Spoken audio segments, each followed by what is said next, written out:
नमस्कार, मैं शालिनी और आप देख रहे हैं नेशन न्यूज। आपकी आवाज आई। बढ़ते हैं आज की बड़ी खबर की ओर। सड़क से सदन तक हर गतिविधियों पर रहेगी हमारी पैनी नजर। आपकी आवाज गूंजेगी चारों तरफ,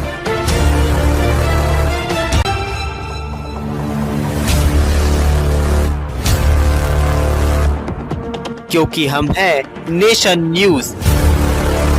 आपकी आवाज आपके साथ।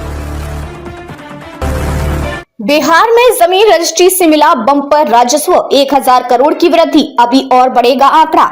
जमीन फ्लैट आदि के निबंधन पर राज्य सरकार को 6600 करोड़ का राजस्व प्राप्त हुआ है, जो अभी और बढ़ने की संभावना है।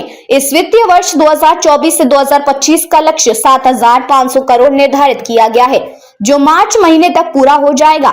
निबंधन विभाग द्वारा ई निबंधन की सेवा भी शुरू की है। इसके कारण भी राजस्व संग्रह बढ़ा है। बढ़ते राजस्व को देखते हुए निबंधन कार्यालयों की संख्या बढ़ाई जाएगी।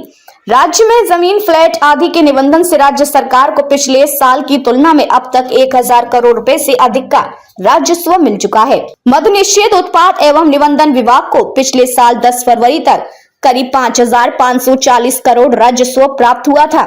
इस साल अभी तक 6670 करोड़ का रिकॉर्ड राजस्व प्राप्त हो चुका है।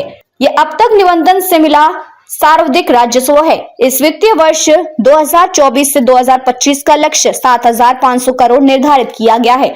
अब इसमें करीब 1.5 माह का समय शेष है। विभाग का दावा है कि 31 मार्च तक आसानी से लक्ष्य हासिल कर लिया जाएगा। दरअसल पिछले साल जमाबंदी की अनिवार्यता वाली शर्त जोड़ने के कारण निबंधन राजस्व में थोड़ी कमी आई थी। वित्तीय वर्ष 2023 से 2024 में निबंधन विभाग को 7000 करोड़ का लक्ष्य दिया गया था। उसके विरुद्ध करीब 6200 करोड़ का राजस्व ही प्राप्त हो पाया था। इससे अधिक राजस्व वर्ष 2022 से 2023 में मिला था, जब विभाग ने 5500 करोड़ राजस्व के विरुद्ध 6583 करोड़ का रिकॉर्ड राजस्व हासिल किया था। अब तक के लिए बस इतना ही। फिर होगी आपसे मुलाकात। तब तक के लिए नमस्कार और देखते रहिए नेशन न्यूज, आपकी आवाज।